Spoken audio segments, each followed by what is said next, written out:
தோழர்கள் அனைவருக்கும் வணக்கம். இணையத்துல வணக்கம் தோழர் வணக்கம். இணையம் தொடர்பு கிடைக்கிறதுல கொஞ்சம் இடர்பாடு ஆயிருச்சு. பொறுத்தருள்க அத்தனை பேரும் ஆரம்பிச்சிடலாம்னு நினைக்கிறேன். நானே தாமதமா வந்திருக்கேன். காத்திருக்கோம். அவங்களும் பேசி பார்த்துட்டாங்க. நன்றி. ஓகே, நன்றி நன்றி. பேசிட்டாங்கன்னு சார் ஆரம்பிச்சிடலாம். தோழர்களே, தமிழ்நாடு கலை இலக்கிய பெருமன்றம் முன்னெடுத்திருக்கிற நாளும் ஒரு கதை என்கிற இணைய வாயிலாக சாகித்ய அகாடமி விருது பெற்ற எழுத்தாளர்களுடைய சிறுகதை படைப்புகளை மற்றும் குறிப்பாக நூற்றாண்டு கண்ட ஆளுமைகளுடைய படைப்புகளை கதை சொல்லி வாயிலாக நாம் கேட்டு ஒவ்வொரு நாளாக நாம் பயணித்து வருகிறோம் தோழமைகளே.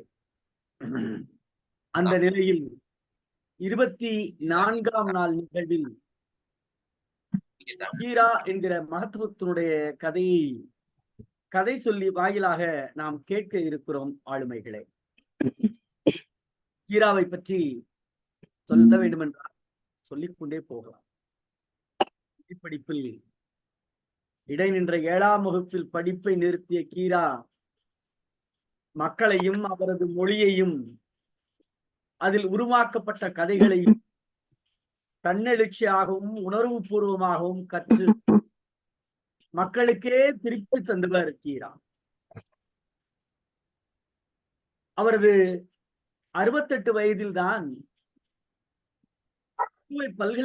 மத்திய பல்கலைக்கழகத்தினுடைய பேராசிரியராக அவரது 68 வயதில் பொறுப்பை ஏற்று பணி செய்கின்ற அளவில் வாய்ப்பு பெற்ற 7ஆம் வகுப்பே படிப்பை பாதியில் நிறுத்தி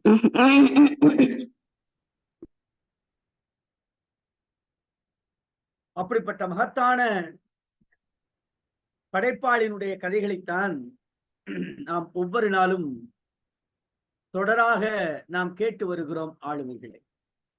அப்படி அவருடைய சிறுகதையான ஒரு வெண்மை புரட்சி என்கிற கதையை நாம் கதை சொல்லி வாயிலாக மைதிலி கல்யாணி அவர்கள் வாயிலாக நாம் கேட்க இருக்கிறோம் ஆளுமைகளே. இவர் ராஜபாளையத்தில் இருக்கக்கூடிய தமிழ்நாடு முற்போக்கு எழுத்தாளர் கலைஞர் சங்கத்தில் தாமு.ஏ.கா.சா என்கிற அந்த அமைப்பின் கீழ் மாவட்டத்தினுடைய துணைத் தலைவராகவும் ராஜபாளையம் கிளையினுடைய செயலாளராகவும் பணியாற்றி வருகிற இலக்கிய ஆளுமையான இவர் மாணவர்களிடம் அறிவியல் சிந்தனையை கொண்டு செல்ல கதைகள் மூலம் தொடர் உரையாடலில் பயணித்துக் கொண்டிருக்கிறார். பள்ளிகளின் அழைப்பின் பேரில் மாணவர்களிடம் தலைமை பண்பு குறித்த ஒரு கலந்துரையாடல் வாயிலாக அவர்களுடைய விழிப்புணர்வு உரைகளையும் நிகழ்த்தி வருகிறார். நல்ல சிறுகதையாளர், நல்ல கட்டுரையாளர்.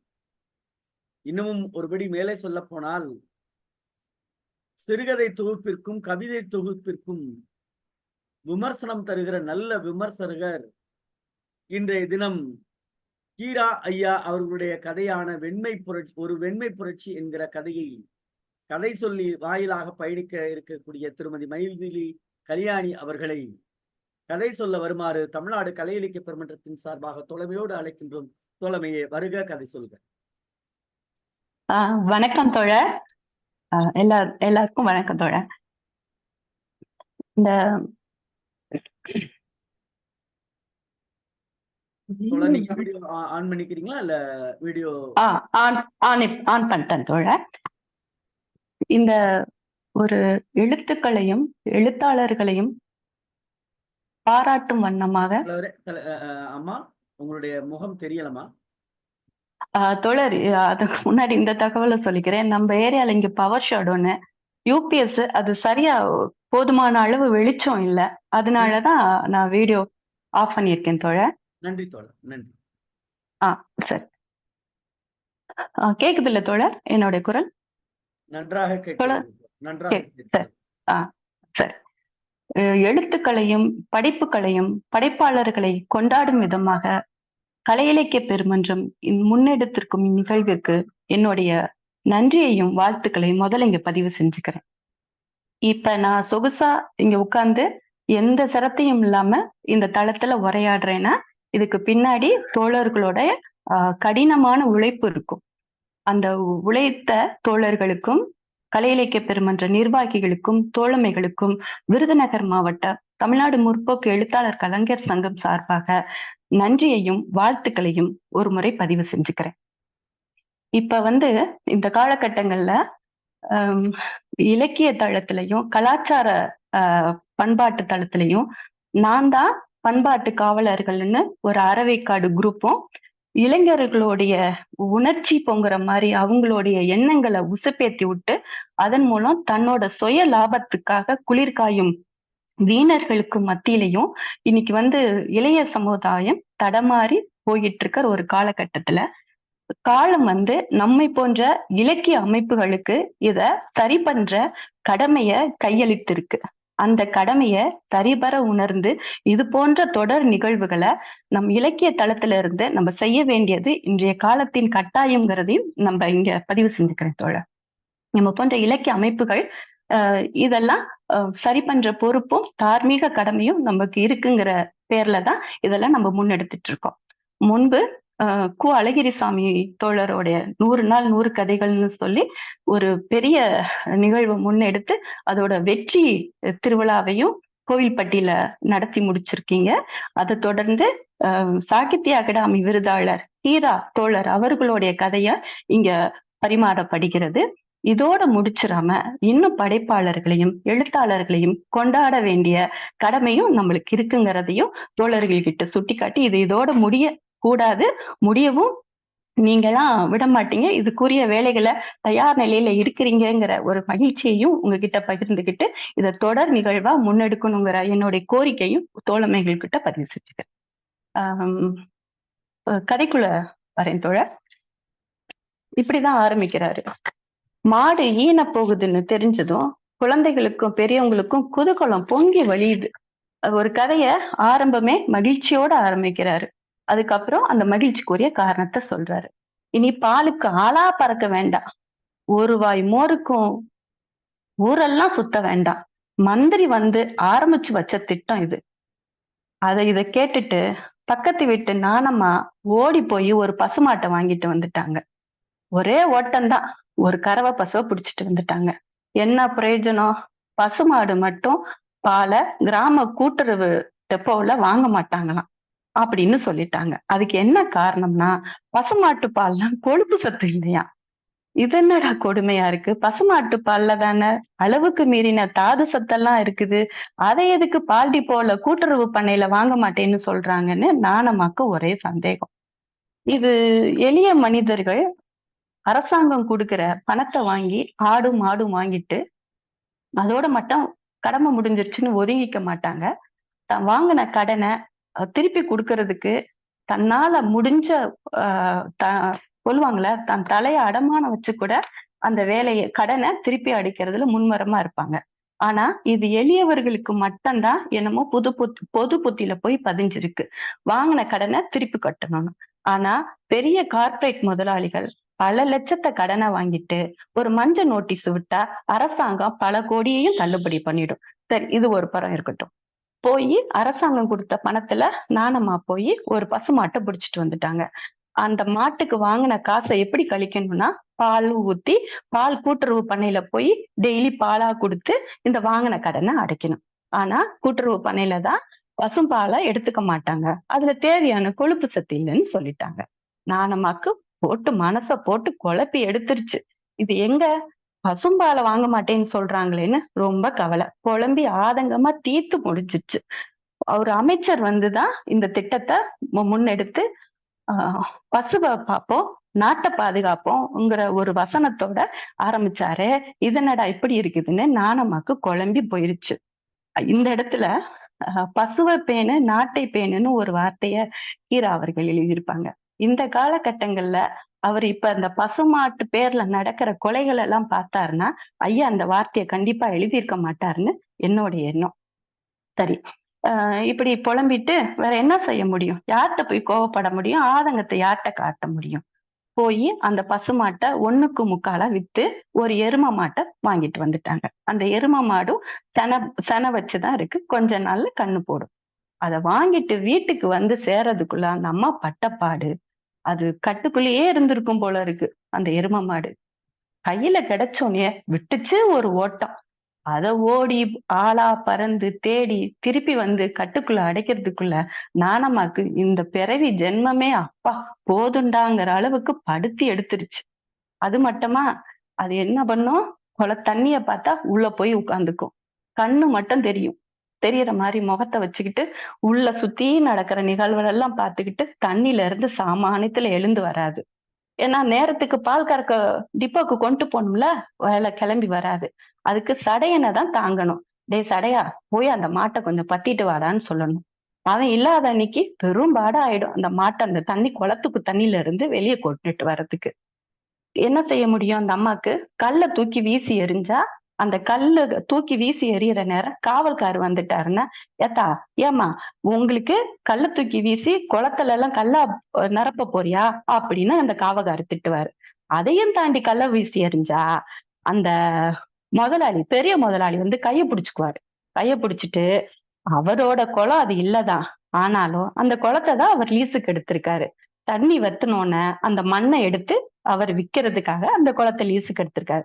நான் காசு போட்டு வாங்குனது மண்ணையா, இல்ல நீ போடுற கல்லையான்னு சொல்லி அவரும் திட்டி கைய பிடிச்சிருவாரு. அப்ப அந்த கல்ல தூக்கி வீசியும் எறிய முடியாது. இந்த மாட்டுனால பெரிய பாடு. இந்த அம்மாக்கு படாத பாடு பட்டு எடுத்துருச்சு. ஒரு கட்டத்துல அது சனைக்குரிய நேரமும் வந்துருச்சு. ஆஹ் கட்டுல அடங்கியிருக்கு. அத பார்த்துட்டு சுப்பையா கவுண்டர் வந்து சொல்றாரு, "எம்மா இன்னைக்கு பொழுதுக்குள்ள கண்ணை ஈண்டுடும்" சொல்றாரு. வீட்டுல அன்னைக்கு பொழுது எல்லாத்துக்கும் தூக்கம் போச்சு. மாடு நிக்குது. பாப்பா என்ன பண்றா, அவங்க கடைக்குட்டி பாப்பா வந்து, "அம்மாமா கண்ணுக்குட்டி வந்துருச்சுமா, பொறக்க போகும் கண்ணுக்குட்டி வந்துருச்சுமான்னு" சத்தமா சொல்றா. வீட்டுல இருக்கிறவங்க எல்லாம் சிரிச்சுட்டு வந்து பாக்குறாங்க. அதே மாதிரி கருப்பு மூக்கும் வாயும் தெரியுது.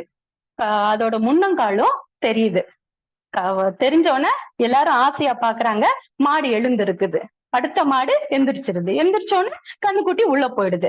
திருப்பி படுக்குது. அந்த முகம் காலெல்லாம் முன்னங்காலெல்லாம் தெரியுது. அப்புறம் எழுந்துருது. இப்படி படுக்கவும் எந்திரிக்கவும் படுக்கவும் எந்திரிக்குமா அந்த மாடு படாத பாடுபடுது. பாவம் பிரசவ வலியில பொண்ணுங்களுக்கே வாச்சது. அது மிருகமா இருந்தாலும் பொண்ணுங்களா, அதுவும் பொம்பளை மாடு தானே, அதுவும் அந்த வலியெல்லாம் அனுபவிக்குது. முணங்குது, முக்குது, எந்திரிக்குது, படுக்குது. இப்படியே கிடக்குது. என்ன பண்ணுது, அம்மா பார்த்துட்டு பக்கத்துல இருக்கிற தாமா பாட்டிய போய் கூப்பிட்டுட்டு வரா. தாமா பாட்டி வந்து ரொம்ப கைராசியான பாட்டி.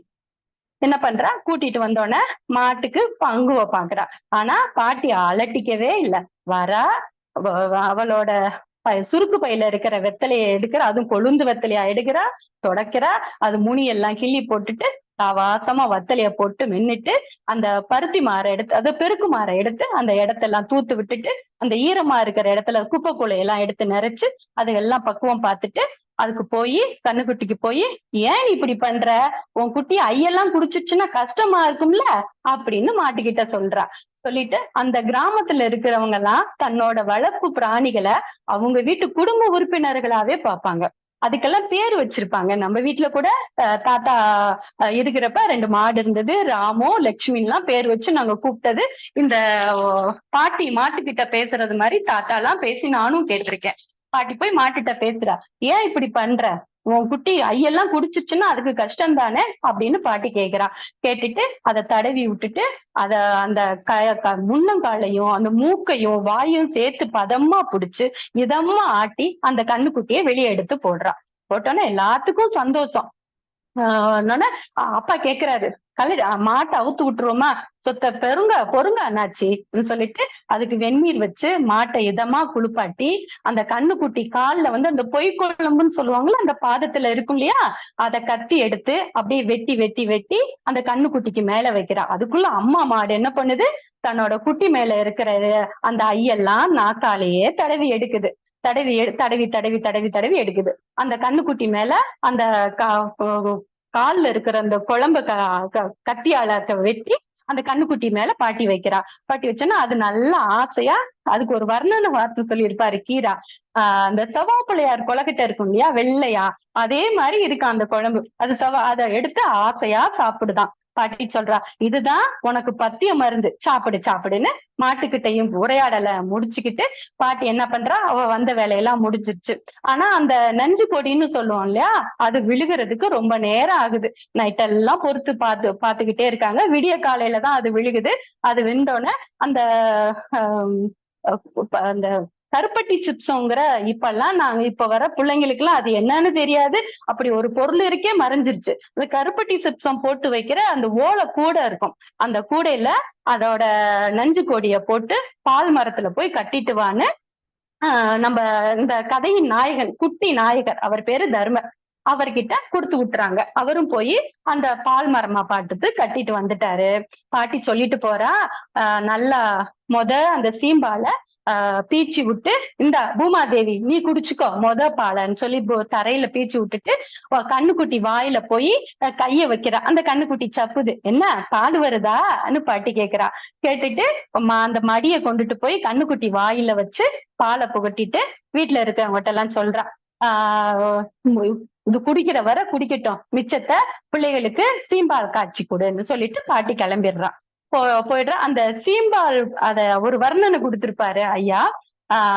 அந்த காதுல ஓட்டை தூந்து போகாம இருக்கிறதுக்கு ஒரு மெல்லிய வேப்பங்குச்சிய காதுல போட்டிருப்போம்.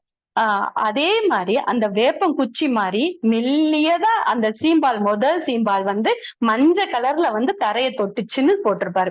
இந்த வர்ணனைகளும் அந்த ஒரு கேரக்டர், இப்ப நான் நாணம்மான்னு சொன்னல, இந்த கதையை வாசிக்கிறப்ப நம்ம முன்னாடி ஒரு எளிய உருவத்துல ஒரு அம்மா நாணமாலா நிப்பாங்க. இந்த ராம பாட்டின்னு சொன்னல, அந்த இந்த கதையை வாசிக்கிறப்ப அந்த ராம பாட்டி நம்மளுக்கு அவங்கள பார்க்கணும்னு தேவையில்லை. இந்த வர்ணனையிலேயே நம்மளுக்கு ஒரு ராம பாட்டியையும் ஐயா கொண்டு வந்துருவாரு. இப்படி அந்த பேரு செலக்ஷன் இருக்குயா, அடிச்சுக்கவே முடியாது. அந்த கேரக்டர்ல அப்படியே அந்த பேரே உலாவிட்டு இருக்கும். அந்த கதை முழுக்கும் உலாவும். சரி, இப்படி போகுது.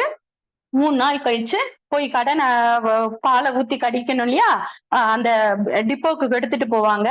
போற வழி 12 மணி ஆனா இந்த பால் கறக்கிற வெண்டர், அவர் பால் வெண்டர், கரெக்டா 12 மணி ஆனா காலம் வீரன் மாதிரி தானு ஒரு மணி, சைக்கிள்ல ஒரு மணி கட்டியிருப்பாரு, தானு வந்துருவாரு. அவருக்கு கொஞ்சம் பல்லு எத்தலா இருக்கும். அதனால வாயை மூடவே முடியாது. ஒரு எத்துப்பல்லாதான் இருப்பாரு. ஆனா அவரை பார்த்தாலே நம்ம இந்த கதையின் நாயகன் குட்டி ஹீரோக்கு தர்மருக்கு பிடிக்கவே பிடிக்காது. அது ஏன் பிடிக்கலன்னா அதுக்கும் காரணம் இருக்கு. அவரை மாதிரியே எத்து பல்லா வச்சுக்கிட்டு அப்படி ஒரு எத்தி அந்த மணி கட்டியிருப்பாரு இல்லையா சைக்கிள்ல, அந்த மாதிரி காலை எத்தி இப்படி ரோட்ல அவர் மாதிரியே நடந்து காட்டுவாரு. அத தர்மரோட அக்கா பாத்துருவா. பாத்துட்டு போய் அவரை கிண்டல் பண்றத போய் அம்மா கிட்ட சொல்லிடுவா. அம்மா, இந்த பயலை பாத்தியா, ரோட்ல வச்சுக்கிட்டு அவரை கிண்டல் பண்ணிக்கிட்டு இருக்காமா, இவனை நல்லா 2 அப்புமான்னு சொல்லுவா. அம்மா சொல்வா, விடுடி, சின்ன பையன், இன்னும் சின்ன பையன், 11 12 வயசு ஆக போது, ரோட்ல நின்று கிண்டல் பண்ணிட்டு இருக்கான். அந்த கிண்டல் பண்றத பார்த்து அங்க ஒருத்தர் பாப்பாரு, சுப்பையாக ஒருத்தர் பாப்பாரு. பாத்துட்டு சொல்லுவாரு, என்னடே கிண்டல் பண்றியா, சரி சரி நடத்துன்ட்டு போவாரு. அம்மா, அவரெல்லாம் கிண்டல் பண்ணிட்டு போறாருமான்னு விடுடி, சின்ன பிள்ளை தானேன்ட்டு அம்மா சொல்லிடுவா. இது அப்படியே இந்த வர்ணனை, கிண்டல், கேலி. ஏன் அவன் அந்த பால் வென்ற கிண்டல் பண்ணானா, இவங்க அந்த மாட்டை கொண்டுட்டு பால் கறக்க போவாங்க இல்லையா, போனோன்னு ஒரு நாள் இல்ல, 2 நாள் இல்ல, பல நாள் அவங்க வீட்டுக்கு பால் வராது. எல்லாமே அந்த பால் பண்ணையிலேயே எடுத்துக்குவாங்க. அதுல அந்த பையனுக்கு ரொம்ப கோபம் வரும் தர்மருக்கு. இந்த ஒத்தவாய் பாலுக்கும் மோருக்கும் ஏங்கி போயிரும் அந்த புள்ள. பல நாள் கிடைக்காது. ஒரு நாள் இதே மாதிரிதான் மாட்டை ஓட்டிட்டு பண்ணைக்கு போவாங்க. திருப்பி வரப்ப அந்த பால் கறக்கிற பாத்திரத்தை தலையில கவுத்துட்டு வருவான். வந்தோடனே வீட்டுக்குள்ள குட்டி தங்கச்சியும் தம்பியும் கேட்பாங்க, பால் எங்க கேட்பாங்க. பின்னாடி வருது சொல்லிட்டு அந்த கோவத்தை அந்த பாத்திரத்தை தம்முன்னு கீழே போட்டு உடைப்பான். உடைச்சோன்ன அப்ப சும்மா விடுவாரா? ஏன்னா இவன் கோவம் அதுல காட்டிட்டான். அவர் கோவத்தை யார்கிட்ட காட்ட முடியும்? தர்மர்கிட்ட தானே காட்டணும். அடி பின்னி எடுத்துருவார். இப்படி அடியும் வாங்கிக்குவான் அந்த பையன். இப்படி போகுது. மறுநாளும் பாலும், சில நேரம் தான் மோரு கிடைக்குது, உர ஊத்தையும் அந்த அன்னைக்கு ரொம்ப சந்தோஷமா சாப்பிடுவாங்க. மற்ற ஒரு நாள் எல்லாம் கிடைக்காது, பாலும் கிடைக்காது. ஏன்னா எல்லாமே வாங்கின கடனுக்கு அடைக்கணும் இல்லையா, அந்த பால் அடைக்கணுங்கிறதுனால வீட்டுக்கு மிச்ச பால் வராது. இப்படியே போகுது. போயிட்டு இருக்கப்ப தர்மருக்கு அந்த தான் குடிக்க பால் இல்லைங்கிறத வருத்தத்தை மீறி அந்த கண்ணு குட்டிக்கே பால் கிடைக்காது. அம்மா வந்து பதறி பதறி அந்த கண்ணுக்குட்டிக்கு பாலே புகட்ட மாட்டா. ஒரு நாள் அது பார்த்தாலே பாவமா இருக்கும். துள்ளி குதிச்சு ஓடுன கண்ணுக்குட்டி நடக்கவே முடியாம சோர்ந்து போக ஆரம்பிச்சிருச்சு. இத பார்த்துட்டு இந்த குட்டி ஹீரோ, இந்த கதையின் குட்டி ஹீரோவுக்கு மனசு, இந்த தர்மருக்கு மனசு ரொம்ப உடைஞ்சு போயிடும். அம்மா பாக்குறதுக்கு முன்னாடி ஒரு நாள் அந்த கண்ணுக்குட்டியை பிரிச்சு கட்டில இருந்து கலத்தி பால் குடிக்கிறதுக்கு விட்டுறான். அந்த கண்ணுக்குட்டி ஆசையா போய் அவங்க அம்மா கிட்ட பால் குடிக்குது. அந்த நேரம் பார்த்து தர்மரோட அம்மா வந்துடுறா. வந்தவ அப்பா கிட்ட சொல்லி அன்னைக்கும் தர்மருக்கு அடி, செம்ம அடி. என்ன சொல்லி அடிக்கிறா, அந்த வார்த்தையெல்லாம் ரொம்ப கொடுமையா இருக்கு. ஏலே, பாலே குடிக்காத கண்ணுக்குட்டி திடீர்னு இம்பிட்டு பாலையும் குடிச்சா செமிக்காம செத்து போயிரும்ல, மண்டே போட்டுரும்ல அப்படின்னு சொல்றா. இது எவ்வளவு கொடுமை. பால் குடிச்சு வளர வேண்டிய கண்ணுக்குட்டி தன்னோட கடனை தீக்கணுங்கிறதுனால அந்த அந்த குட்டிக்கு கூட பாலை கொடுக்காம கடனை தீக்கணுங்கிறதுலயே இந்த எளிய மக்களோட கவனத்தை வழியோட பதிவு செஞ்சிருப்பாரு அப்படின்னு சொல்லி அந்த கண்ணுக்குட்டிய இழுத்துட்டு போயிடுவாங்க. இத பார்த்து பார்த்து தர்மருக்கு ரொம்ப மனசெல்லாம் உடைஞ்சு போகும். இதுக்கும் ஒரு அடி வாங்குவானா, அடி வாங்கிட்டு என்ன செய்வாரு, கோச்சுக்கிட்டு போய் அந்த மரத்துல படுத்துக்குவாரு. அதுக்கப்புறம் அம்மா திருப்பியும் வந்து மானே தேனின்னு கொஞ்சி குழந்தைய வீட்டுக்கு கூட்டிட்டு வருவா. இதுவும் நடக்கும். அடி வாங்குறது, கோச்சிட்டு போறது, அம்மா கொஞ்சி திருப்பி வீட்டுக்கு கூட்டிட்டு வருவா. இதுவும் நடக்கும். ஒரு கட்டத்துல என்ன ஆகுது, அந்த கண்ணுக்குட்டிக்கு பால் போதாம மெலிஞ்சு, அப்படியே மெலிஞ்சது மட்டும் இல்ல, செத்தும் போயிடுது. செத்து போனோன்ன வீடு ரொம்ப அப்படியே தான் வீட்டுல இருக்கிற ஒரு உறுப்பினர், அவங்க எல்லாம் கிராமத்துல எல்லாம் அப்படித்தானே பார்ப்பாங்க. வளர்ப்பு பிராணிய மிருகம் மாதிரியா பார்ப்பாங்க, தன் வீட்டு உறுப்பினரா பார்ப்பாங்க. அது இறந்தோன்னு வீடே நில குலைஞ்சு போயிடும். அந்த கண்ணுக்குட்டிய வந்து எடுத்துட்டு போறத பார்த்துட்டு ஐயோ ராமருக்கு அழுக தாங்காது, அழுது தீர்த்துடுவான். இதெல்லாம் நடந்திருக்கு. அழுது தீர்த்துட்டு மறுநாள் பொழுது விடியுது. தன்னோட நண்பர்கள் கிட்ட போய் இந்த மாடு மேய்க்கிற அந்த களங்கள் இருக்கியா, அந்த களத்துல போய் உட்கார்ந்துருக்காரு. உட்கார்ந்தோன்னா அப்பதான் அந்த அவங்களோட ஃப்ரெண்ட்ஸுங்க எல்லாம் பேசி முடிக்கிறாங்க. இந்த மாதிரி கண்ணுக்குட்டி இறந்து போன தகவலை அவங்க நண்பர்களுக்குள்ள பேசி முடிக்கிறாங்க. பேசி முடிச்சோன்னா அதுல சீனுன்னு ஒரு பையன் சொல்றான், ஒரு நாள் இல்லைனாலும் ஒரு நாள். இந்த கோபத்துக்கெல்லாம் காரணம் யாருன்னு நினைக்கிறாங்கன்னா, அந்த பால் கறக்க வர்றாரு இல்லையா, பால் வெண்டர், பால் பிள்ளை, அவருதான் காரணம். அவருதான் அந்த பாலெல்லாம் கொடுக்க விடாம அவரே எடுத்துட்டு போயிடுறாருன்னு அவர் மேல எல்லாரோட கோபமும் அவர் மேல திரும்புது. இந்த இடத்துல நான் எப்படி பாக்குறேன்னா, இந்த ஐடி ஃபீல்ட்ல எல்லாம் ஒர்க் பண்ற ஸ்டாஃபுங்க தன்னோட டீம்ல இருக்கிற மேனேஜரை கோபமா பார்ப்பாங்க இல்லையா, ஏன்னா அவர் அதுக்கு மேல ஒருத்தவங்க கிட்ட பதில் சொல்லணும். அது தெரியாம அந்த டீம் லீடரை கோபமா பாக்குறது மாதிரிதான் நான் இந்த புரிதலை ஒப்பிட்டு பாக்குறேன். இந்த பால் வென்ற கோபமா பாக்குறாங்க அந்த பசங்க எல்லாம். அதுல சீனு சொல்றான், அவன் மண்டைய ஒரு நாள் இல்லைனாலும் ஒரு நாள் மண்டைய உடைக்கணும்டா. அவனோட தர்மருக்கு ஆச்சரியமா போயிடுச்சு. இதைத்தானடா இப்ப நான் மனசுல நினைச்சிட்டு இருந்தேன், அதை நீ அப்படியே சொல்றியடா அப்படின்னு சொல்லிட்டு சீனுவ அப்படியே ஆசையா பாக்குறான். உடனே அவங்களுடைய திட்டம்லாம் அந்த இடத்துலயே நிறைவேறுது. டே, அந்த தூரத்துல வரான்டா, கல்ல எடுறா, இன்னைக்கு சொஞ்சதை செஞ்சு விடுவான். பாலா போன பையன் மாட்டை கொன்னுட்டான்டா, கண்ணுக்குட்டியை கொன்னுட்டான்டா புலம்பிட்டு கல்ல நல்ல நல்ல கருங்கல்ல தூக்கி கையில வச்சுக்கிட்டு மித்த பசங்க எல்லாம் என்ன பண்றாங்க, அதுல இவங்க கூட்டாளியில சில பேர், நீங்க எல்லாம் போய் அந்த கத்தாழ மரவுல சில பேர் போய் தன்னால தெரிச்சு ஓடி போய் பயந்து போய் உட்காந்துக்கிட்டாங்க. இன்னும் சில பேர் என்ன பண்ணிட்டாங்க, இந்த டீமுக்குள்ளே இல்ல இருந்தா எங்க கல்ல கொண்டு அழிக்க போறாங்க, என்ன பிரச்சனை வருமோன்னு பயந்துகிட்டு இந்த டீமை விட்டு தெரிச்சு ஓடிட்டாங்க.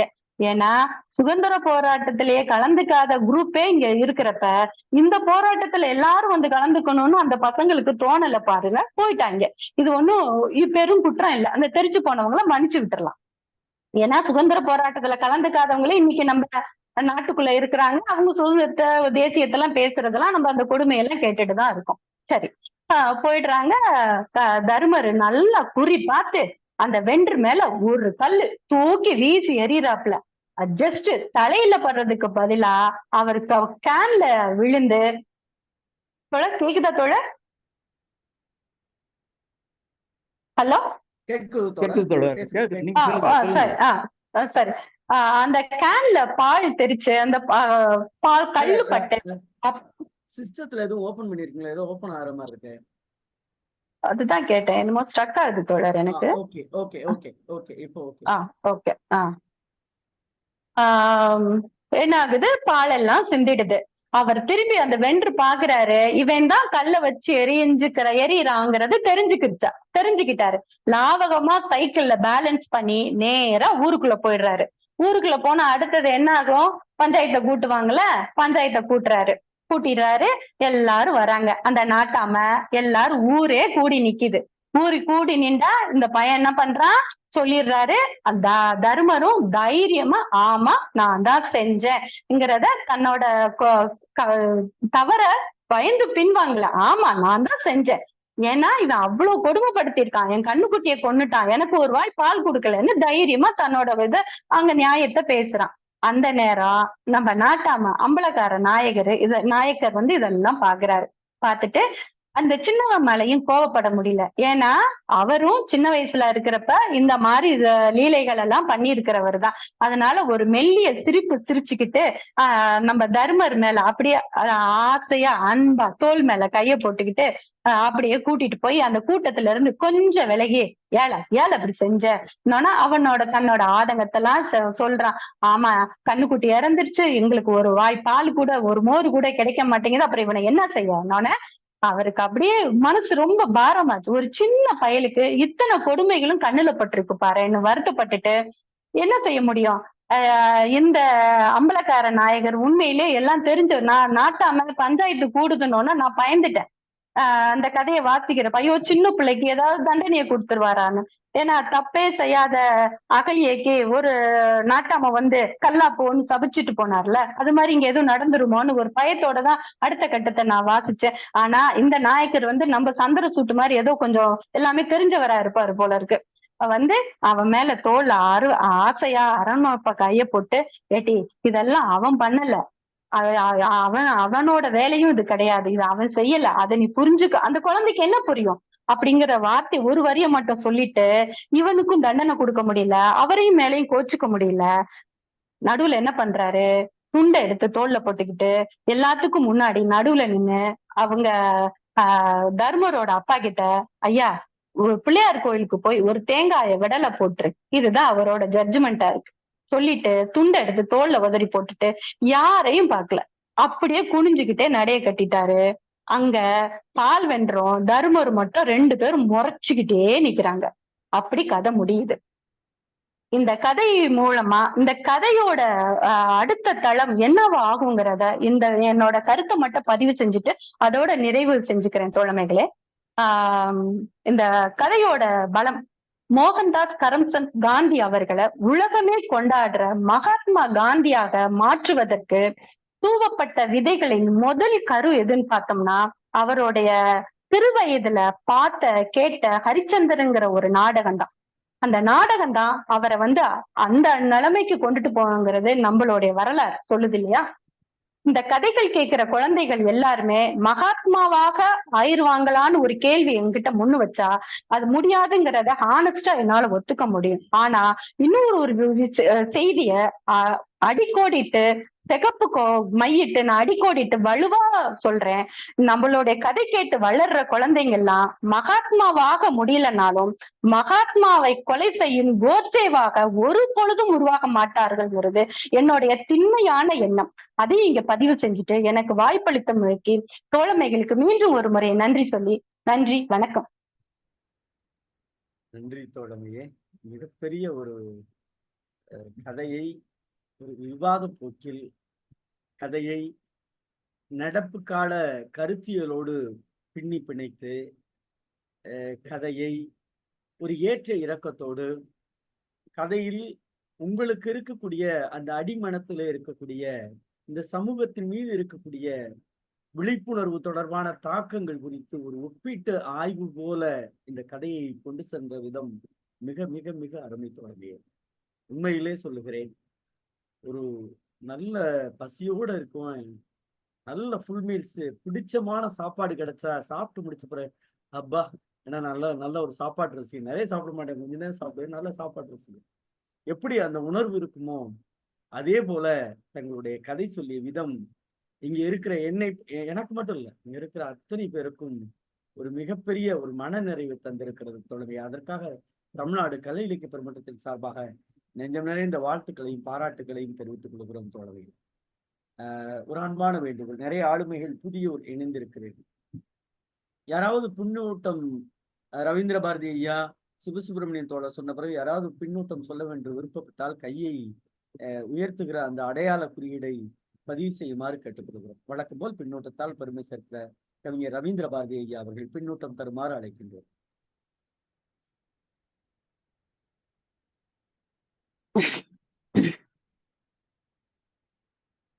அனைவருக்கும் என்னுடைய அன்பு வணக்கம். கதை சொல்லி மைதிலி கல்யாணி அவர்கள் மிக நெஞ்சு உருகிற மாதிரி அந்த எருமை மாட்டினுடைய கன்று இறக்கிற அந்த செய்தியை மனம் வலிக்கிற மாதிரி சொல்லி முடிச்சிருக்கிறார். எல்லா உயிர்களையும் நேசிக்க வேண்டும் என்று அந்த பிஞ்சு உள்ளத்துல பொதுவா கிராமப்புறத்துல இந்த கதையாசிரியர் சொல்ற மாதிரி கிராமப்புறத்துல வளர்ப்பு பிராணிகளை எல்லாம் தங்களுடைய குடும்ப உறுப்பினர்களை போலவே பாதிப்பது வழக்கம். அதனால மனிதாபிமானம் மட்டுமல்ல, விலங்குகள், பூச்சிகள், பறவைகள் எல்லாவற்றின் மீதும் அன்பு செலுத்த வேண்டும் என்பது இன்றைக்கு ஒரு சூழலியல் பார்வை வந்திருக்கிறது. அது எப்பொழுதுமே மனிதர்களுக்கு இருக்கிறது. அந்த குழந்தைகளுடைய மனதிலே அந்த கன்று இருந்ததற்கு காரணமான அந்த பால் வெண்டர்லாண்டா காரணம் என்று அவரை தாக்குகிறான். பொதுவாக கிராமத்துல நிலம் இல்லாத விவசாய தொழிலாளிகள் இம்மாதிரியான கால்நடைகளை வளர்ப்பதன் மூலமாகத்தான் தங்கள் வாழ்க்கையை நிறைவு செய்கிறார்கள். அதற்கு அரசாங்கம் கடன் கொடுத்து இந்த மாடுகளை வாங்குவதற்கு ஏற்பாடு செய்கிறது. இது ஒரு வெண்மை புரட்சி என்ற திட்டத்தின் கீழே சில மக்கள் நல திட்டங்கள்ல இது ஒன்று. இதுல பால் உற்பத்தி செய்து பால் பொருட்களை விநியோகம் பண்ணி வெளிநாடுகளுக்கு ஏற்றுமதி செய்வது ஒரு பெரிய வணிகம். இப்பொழுது தண்ணியே வணிக பொருளாகிவிட்டது. நான்லாம் சின்ன பையனா இருக்கும்போது எங்க அக்கா திருமணமாகி முதல் குழந்தை பிறந்த உடனே 8 நாள்ல இறந்து போயிடுறாங்க. அந்த குழந்தையை, ஆண் குழந்தையை என்னுடைய அம்மா பட்டி பட்டியாக ஒவ்வொரு பட்டியாக சென்று பாலை வாங்கி கொண்டு வந்து குழந்தையை வளர்த்தினாங்க. அப்பெல்லாம் பால் விலைக்கு கொடுக்க மாட்டாங்க. பால், மோர் என்பதெல்லாம் விலைக்கு கொடுக்க மாட்டாங்க. அப்படி ஒரு பழக்கம் கிராமப்புறத்துல இருந்தது. பாலை சும்மா தான் கொடுப்பாங்க. இன்றைக்கு தண்ணியை விலை போட்டு வாங்கக்கூடிய அளவிற்கு இன்றைக்கு வணிக பொருள் ஆகிவிட்டது. ஏன்னா எல்லாம் மாசுபட்டதுனால தண்ணியே மிகப்பெரிய ஒரு கம்பெனிகள் நிர்வாகம் செய்யக்கூடிய அளவிற்கு தண்ணீர் வணிகம் இன்றைக்கு பெருகிவிட்டது. நீங்க ஆர்ஓ வாட்டர் இல்லைன்னா மினரல் வாட்டர் விலைக்கு வாங்கக்கூடிய அளவு தானே இன்னைக்கு நிலைமை இருக்கு. அப்போ பால் ஒரு வணிக பொருளாக மாறுகிற பொழுது அந்த பால் உற்பத்தியை வைத்து கிராமப்புற பெண்கள், குறிப்பாக ஏழை பெண்கள், அதை வைத்துதான் அதை வைத்துதான் அவர் வாழ்கிறார்கள். அவருக்கு வாழ்வாதாரமே அதுதான். ஆடு மாடு வளர்ப்பதுதான் அது ஆதாரம். இதை அரசாங்கம் செய்கிற பொழுது இதுல பாருங்க, இப்ப தனியார் துறை வேற வந்துருச்சு. ஹட்சன், ஆரோக்கியா போன்ற இதெல்லாம் அரசு கூட்டுறவுத்துறை என்பது ஒரு கோஷ்டி கவர்மெண்ட். அந்த கூட்டுறவுத்துறைக்கு இணையாக எதிராக இந்த தனியார் பால் பண்ணைகள் நிறைய வர ஆரம்பிச்சது. அவங்க முன்கூட்டியே பணத்தை கொடுத்து சுரண்டுறாங்க, மக்கள்கிட்ட சுரண்டுறாங்க. இதை அரசு துறை தான் வலுப்படுத்தணும். இப்ப இருக்கிற வரக்கூடிய ஒன்றிய அரசாங்கம் எல்லாம் பொதுத்துறைக்கு ஆதரவானது அல்ல. எல்லாவற்றையும் நாட்டுக்கு விற்கக்கூடிய ஒரு நிலைமை இருக்குது. இப்போ இந்த பால் உற்பத்தி முதல்ல பாலை விலைக்கு விற்க வேண்டும் என்கிற ஒரு பால் வணிக பொருளாக மாறுகிறது. அதன் மூலமாக கால்நடை வளர்ப்பதன் மூலமாக மக்கள் வாழ்க்கை ஒரு ஆதாரம் பெறுகிறது. இந்த கிராமத்துக்குள்ள இது முதல் நுழைகிற பொழுது ஏற்படுகிற முரண்பாடுகள், அந்த சிக்கல்கள், அதை அவர்கள் அந்த பால் வெண்டர் பாவம் ஒரு அம்பு அவன் மேல கோபப்படுற மாதிரி ரொம்ப அருமையா சொன்னாங்க நம்ம மைதிலி கல்யாணி அவர்கள். எப்படி ஒரு ஐடி நிறுவனத்துல அந்த துறை தலைவர் மேனேஜரை எதிரியா கருதுற மாதிரி முதலாளி எங்கேயோ இருக்கிறான், அது கார்பரேட் கம்பெனி தானே இருக்கலாம் காரணம், அது தெரியாது இல்லையா? அதே மாதிரிதான் கிராமப்புறத்துல இந்த பையனுக்கு விரோதி யாரான்னா அந்த பால் வெண்டர் தான் விரோதி.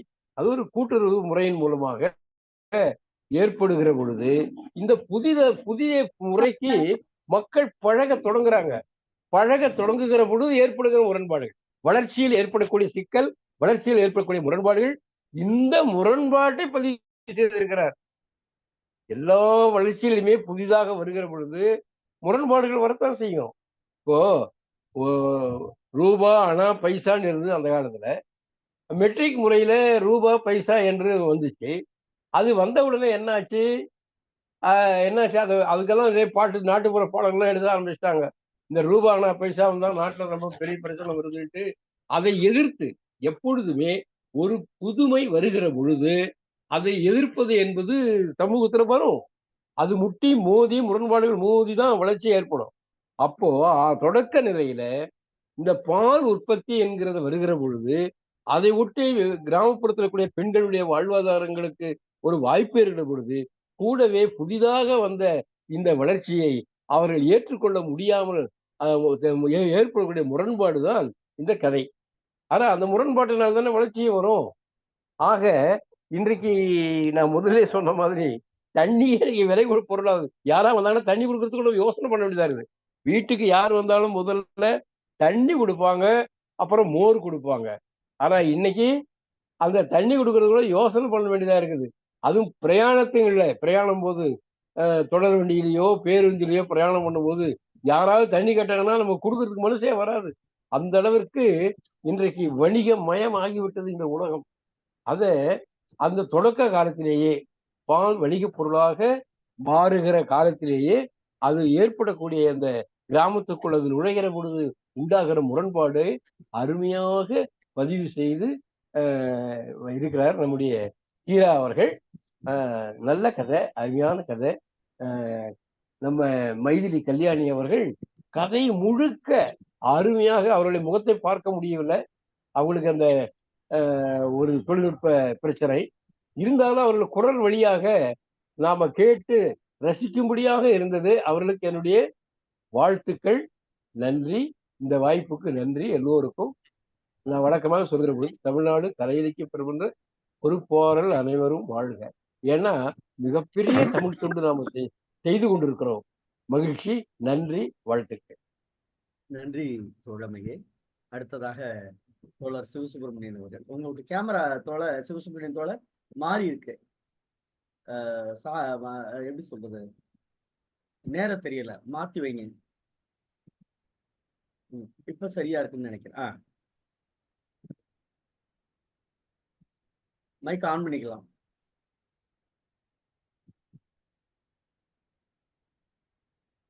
மைக்கை ஆன் பண்ணிக்கலாம் தோழர்.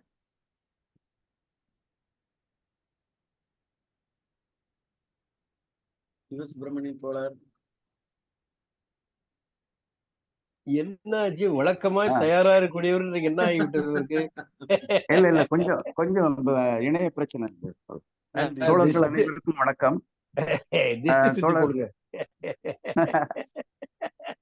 தோழர் மைதிலி அவர்கள் சிறப்பாக கதையை சொன்னார்கள், அருமையாக இருந்துச்சு.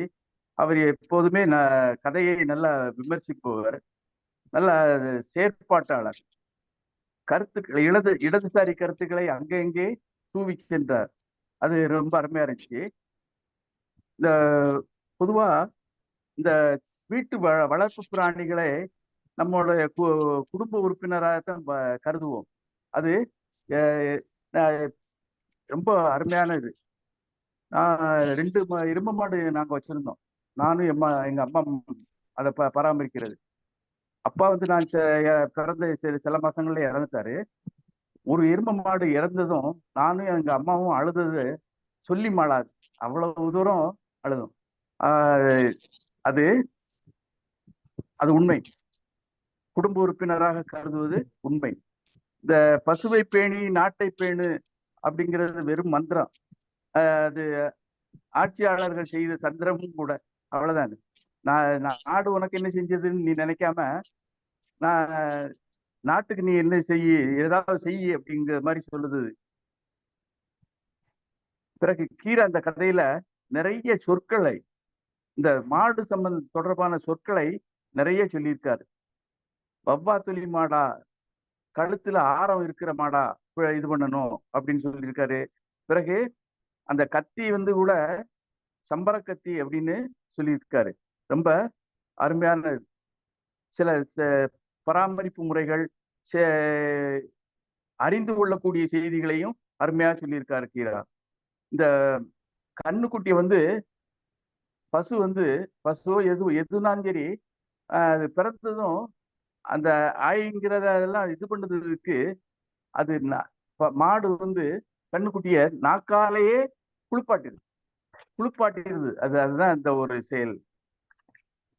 பிறகு அந்த தர்மரும் பால் பிள்ளையும் எதிர்புதிருமா இருக்காங்கல்ல, அதுக்கு காரணம் தர்மருக்கு பால் கிடைக்கலங்கிறது மட்டும் கிடையாது, அந்த கண்ணுக்குட்டியை சாகடிச்சிட்டாரே இந்த பால் பிள்ளை அப்படிங்கிற கோபத்துலதான் கல்லை விட்டு எறிதான். இது அகிரிணை உயிர்கள் இந்த பிரசவ நேரத்துல கண்ணுக்குட்டியை ஈணும் போது வலியை தாங்கிக் கொள்கிறது. ஆனா மனிதர்கள் வந்து இப்போ வலியெல்லாம் தாங்க வேண்டாம், அறுவை சிகிச்சை மூலம் எளிதாக குழந்தையை பெற்றெடுத்து விடுகின்றனர். வைரமுத்து நாவல்ல எனக்கு ரொம்ப இது ஒரு வீரப்பெண் தான், காட்டுக்கு நிறைமாத கற்பிணி காட்டுக்கு போறாப்புல, காட்டுல தனியா தனக்கு தானே பிரசவம் செய்து குழந்தையை தூக்கிட்டு வராப்புல அப்படிங்கிறது எல்லாம் பெரிய இது. அது அந்த மாதிரி காலமெல்லாம் மறைஞ்சு போச்சு. இது வந்து வெண்மை புரட்சின்னு தலைப்பிட்டு இருக்காரு. ஒரு வெண்மை புரட்சி அரசாங்கமும் சொல்லுது, வெண்மை புரட்சி, பசுமை புரட்சி, இன்னும் மஞ்ச புரட்சி, கருப்பு புரட்சின்னு எதுனாலும் சொல்லுவாங்க. ஆனால் சிவப்பு புரட்சி ஒன்று உருவாக வேண்டும், அரசு புரட்சி, ஆட்சி புரட்சி ஏற்பட வேண்டும் என்று எனது கருத்தை பதிவு செய்து நிறைவு செய்துகிறேன். வாய்ப்புக்கு நன்றி. நன்றி தோழமையே. நித்யா தோழர். வணக்கம் வணக்கம் வணக்கம் தோழர். வணக்கம். மைதிலி தோழருக்கு எனது மனமார்ந்த வாழ்த்துக்களை தெரிவிச்சுக்கிறேன். கதை சொல்றீங்களான்னு ஒரு வார்த்தை கேட்டோன்னே சரிங்க தோழர் பேர் கொடுத்துருங்கன்னு சொன்னாங்க. ரொம்ப சிறப்பா ரொம்ப அழகா சொன்னாங்க. ஒரு அவங்களுக்கு எந்த இடம் ரொம்ப அழகா பிடிச்சிருக்குதோ அந்த இடத்துல எல்லாம் அவங்களோட கருத்துக்களையும் சொன்னாங்க. எப்பயுமே நாங்க 2 பேரும் உரையாடுறப்போ குழந்தைகள் பற்றின அவங்களோட கருத்துக்கள் வந்து ரொம்ப கவனமா இருக்கும். ஒரு குழந்தை வளர்ப்புல நம்ம மிஸ் பண்ணதை இன்னொரு குழந்தை வளர்ப்புல எவ்வளவு இடதுசாரி சிந்தனைகளோட என்ன மாற்றத்தோட குழந்தைகளை வளர்க்க வேண்டும், எது சரியா நீங்க பண்றீங்க, இது இப்படி மாத்திக்கலாமான்றது எங்களோட பெரும் உரையாடல். இததான் அந்த கதை முடிகிறப்பையும் அவங்க ரொம்ப சிறப்பா சொன்னாங்க. காந்தி பத்தி சொல்லிட்டு நம்ம குழந்தைகள் எப்படி உருவாவாங்கன்றதையும் அவங்க சொன்னாங்க. நல்ல போராளி. ராஜபாளையத்திலையும் சரி, விருதுநகர் மாவட்டத்திலையும் சரி, எங்க மாற்றுத்திறனாளிகளுக்கான போராட்டங்களா இருந்தாலும் சரி, இல்ல இடதுசாரிகளின் போராட்டங்களா இருந்தாலும் சரி, சமகாலத்துல என்ன ஒரு கொடூரம் நடக்குதோ மக்களுக்கு, அதை சார்ந்த போராட்டங்கள்ல தொடர் போராட்டங்கள்ல அவங்க கலந்துப்பாங்க. நிறைய ஆண்கள் இருந்தாலும் இவங்க தனியே ஒரு பெண்ணா கூட அவங்க கலந்துருக்கிறது போராட்டத்தை நான் பார்த்திருக்கிறேன். பெரும் வியப்பாதான் இருக்கும் அவங்களோட வாழ்க்கை முறை. நல்ல எழுத்தாளர். மைதிலி பத்தியே பேசிட்டு இருக்கிறேன் என்னோட அன்பு தோழின்றதுனால.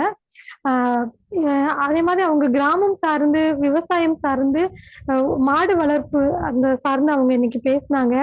அதாவது எங்க வீட்டுல எல்லாரும் அவங்கவுங்க சூழலை வந்து உணர்ந்துற அளவுக்கு இந்த கதை அமைஞ்சிருந்தது. தாத்தா வீட்டுல 2-3 எருமை மாடு இருக்கும், 2-3 பசுமாடு இருந்தாலும் பால் வந்து சகஜமா கிடைக்காது. ஏதாவது ஒரு மாடுதான் ஈனி இருக்கும், அந்த மாதிரிதான் இருக்கும். அப்பயும் நம்மளுக்கு வீட்டுக்கு வந்து பால் கிடைக்கவே கிடைக்காது, குறையாதான் இருக்கும். ஏன்னா எந்த ஒரு விவசாயியுமே வித்து வர்ற பணத்துலதான் அவங்க குடும்பமே நடத்துற மாதிரியான சூழல் தான் எப்பயுமே இருக்கும். அதனால இருக்கிற குழந்தைங்களுக்கு நான் போய் நின்னது எனக்கு ஞாபகம் இருக்கு. அந்த நுரைய மட்டும் அவர் எடுத்து எனக்கு என் கிண்ணத்துல ஊத்திட்டு, சரி குட்டி பாப்பா நிக்குதேன்றதுனால ஒரு 100 பால் கொடுத்து அனுப்புவாரு.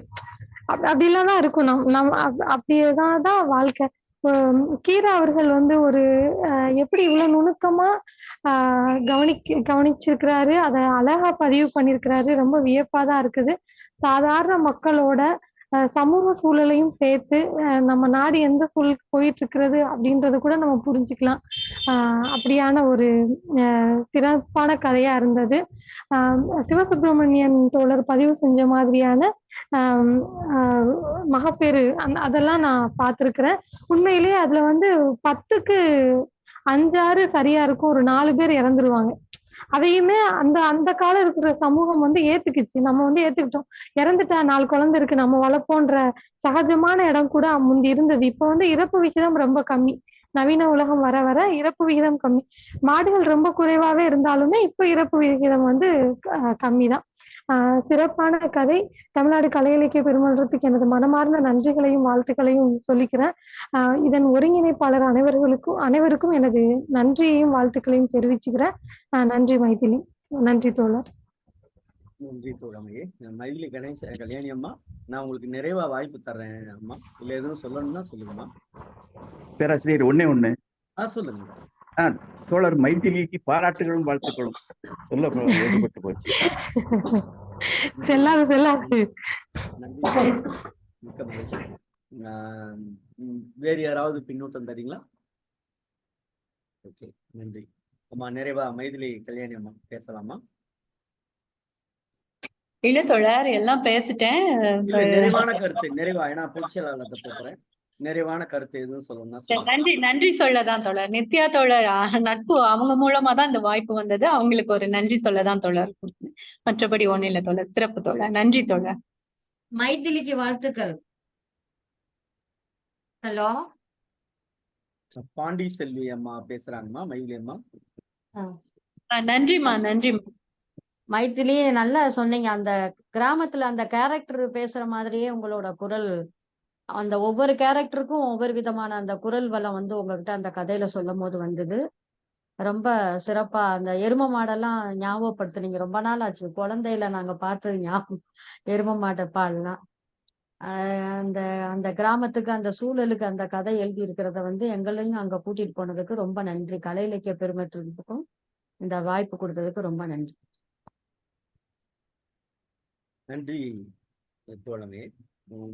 நிறைவாக நம்முடைய தமிழ்நாடு கலை இலக்கிய பெருமன்றத்துடைய பொதுச் செயலாளர் தோழமை மிக்க மருத்துவர் அரமையா ஐயா. வணக்கம் தோழர் அனைவருக்கும் வணக்கம். மைதிலிக இன்னைக்கு ரொம்ப சிறப்பா சொன்னாங்க அந்த கதைய. அவங்க ஆரம்பமே நம்மளுடைய கலை இலக்கிய பெருமன்றம் தாமிய காசா என்னென்ன செய்யணும், என்ன மாதிரி சமூகம் இருக்கு அப்படின்னு அவங்க சொன்ன அத்தனையுமே நாம் செய்யலாம். முதல்ல இந்த இதெல்லாம் முடித்து விட்டு இன்றைய காலத்தில் உள்ள சிறுகதை ஆசிரியர்களையும் நாம் இன்றைய சிறந்த கதைகளையும் நாம் எடுத்து ஒவ்வொன்றா சொல்லலாம். இது ஒரு நல்ல ஒரு 8 to 9 வரைக்கும் ஒரு இலக்கியத்தை நாம் மீண்டும் எல்லோருக்கும் வாசிக்கவும் செய்யறாங்க, கேட்கறதும் ஒரு நல்ல அவங்களுடைய பின்னோட்டத்தோட இருக்கிறது இன்னும் நல்லா இருக்கு. மிக அருமையான கதை. இந்த கதைய வெண்மை புரட்சி அப்படின்றது. இப்ப அவரு ஒரு கல்லை எடுத்து எறிகிறான். அது அவர் வந்து அந்த பசு வென்ற பால் பிள்ளை. அவர் வந்து ஒரு அம்புதான், ஆனாலும் ஒரு புரட்சிகரமான ஒரு எண்ணம், இந்த எதுக்கணும் அப்படின்ற ஒரு எண்ணம் வந்து அவன் மனசுக்குள்ள இருந்திருக்கு.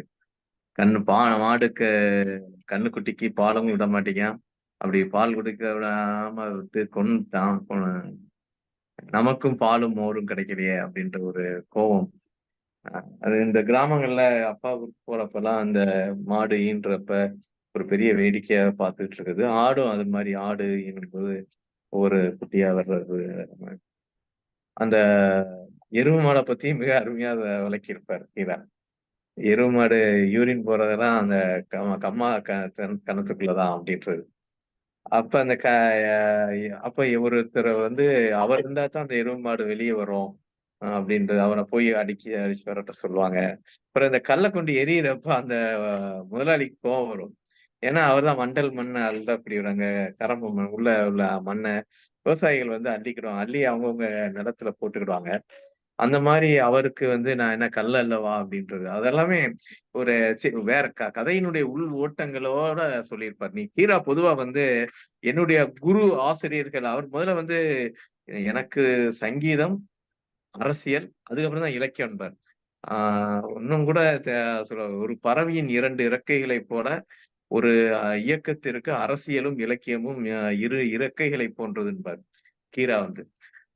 அப்படி சொல்லி வர்றப்ப அவர் என்ன சொல்லுவாருன்னா, என்னுடைய குரு அப்படின்னு யாருன்னு பார்த்தா அந்த ஆடு மாடு மேய்க்கிறவங்க தான் அப்படின்பாரு. அவங்க சொன்ன கதைகள் தான் நான் சொல்லிக்கிட்டு இருக்கேன், நான் எழுதிக்கிட்டு இருக்கேன் அப்படின்ற மாதிரி சொல்லியிருப்பாரு. அவங்கதான் எனக்கு இந்த கரிசலை பத்தி சொன்னாங்க, கரிசலினுடைய சொலவடைகளை சொன்னாங்க, கரிசலினுடைய பழக்கங்களை, கரிசலினுடைய பழைய கதைகளை எல்லாம் சொன்னது அவங்கதான் அப்படின்பாரு. அதன்படியே ஒரு மாடு மேய்க்கும் சிறுவன் வந்து இந்த இதுல அவனை ஒரு கதாநாயகனாக சித்தரித்து இத மிக அருமையா சொல்லியிருப்பாரு. அந்த அவனுடைய கிண்டல் கேலி, அதுக்கப்புறம் அந்த எருவு மாட்டோட குணம், பசுமாடு எருவு மாடுன்ற வித்தியாசம், அப்புறம் அந்த தீர்ப்பு சொல்லக்கூடிய அந்த நாய்க்கரும் வந்து இவனை வந்து இதே மாதிரி அவரும் கல் எறிஞ்சிருப்பாரு. அதனால அவருக்கு வந்து இவன் செஞ்ச இது என்னன்னு கேட்டுட்டு, சரி பெரிய தண்டனை கொடுக்க போறோன்ற நினைச்சு பிள்ளையார் கோயில்ல ஒரு தேங்காயை உடைச்சிட்டு போன்னு முடிச்சிருவாரு. இப்ப இவங்க 2 பேரும் மறைச்சிக்கிட்டு இருக்கதா அப்படி முடிச்சு. ரொம்ப அருமையான கதை. ஒரு மைதிலி வந்து அவங்க சமகாலத்து விஷயங்களையும் சேர்த்து சேர்த்து சொல்லிட்டு போனாங்க. மிக அருமை. ஒரு ஏற்கனவே சொன்ன மாதிரி இது வந்து புரட்சின்றது அரசுகளை சிவப்பு புரட்சியாக இருக்க வேண்டும்னு சிவசுப்பிரமணியம் சொன்னாரு. அது பெரும்பான்மையான மக்களுக்கான ஆட்சியாக மாறக்கூடிய வகையில், அது ஜனநாயகத்தின் மூலமாக வந்தாலும் சரி, அல்லது வேறு வழிகளில் வந்தாலும் சரி, பெரும்பான்மை மக்களுக்கான அரசாக அது இருக்க வேண்டும். சிறுபான்மை முதலாளிகளுக்கான அரசாக அது இருக்கக்கூடாது. அந்த வகையில் இதையும் அந்த ஒரு சிறுவனுக்கு ஏற்படக்கூடிய ஒரு அநியாயத்தை எதிர்த்து கேட்க வேண்டும். அவனுக்கு தெரியாது உண்மையான எதிரி யாருன்னு தெரியாது. ஆனா அவனுக்கு கண்ணுக்கு தெரிஞ்ச எதிரி அவர்தான். அதனால் அவனுடைய கோபத்தை தன்னுடைய அநியாயத்தை என்னால் கண்ணால் பார்த்து கொண்டு இருக்க முடியாது, அதற்கு எதிர்வினை ஆற்றுவேன் என்ற முறையில் அவனும் அவனோடு சேர்ந்த இன்னொரு சிறுவனும் இதற்கு எதிர்வினை ஆற்ற வேண்டும் என்று அந்த பால் பிள்ளையால் எத்தனை கண்ணுக்குட்டிகள் இறக்கிறது, எத்தனை பேர்களின் வீடுகளில் பால் இல்லாமல் போகிறது, அந்த மோர் இல்லாமல் போகிறது என்பதை ஒரு கோபத்தை வெளிப்படுத்தும் விதமாக கீரா இந்த கதையை எழுதியிருக்கார். மைதிலி அவர்களுக்கு மீண்டும் நன்றி சொல்கிறேன். நன்றி.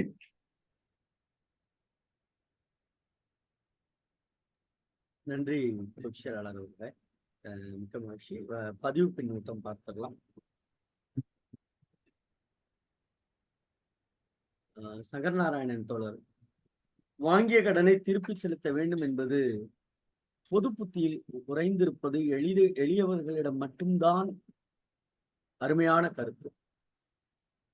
முகிலன் தோழர், அருகி வரும் பொருள்களில் ஒன்று ஓலையில் செய்யப்படும் கொட்டான் என்னும் ஓலை பெட்டி. அடுத்து முத்துநாகராஜன் தோழர், எங்க வீட்டில் இருந்த லட்சுமி மாட்டையும் கண்ணுக்குட்டி வாக்கூட்டையும் சீம்பாலையும் நினைவூட்டியது.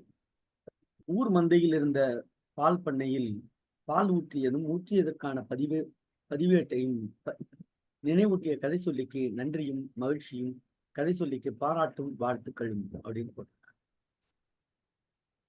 முகிலன் சொல்றாரு, போராட்டம்னு சொன்னாலே காத தூரம் ஓடிவிட்டு போராடுபவர்களை சமூக விரோதி என முத்திரை குத்துபவர்கள் இன்று வாழ்கிறார்கள் என்று சொல்லுது.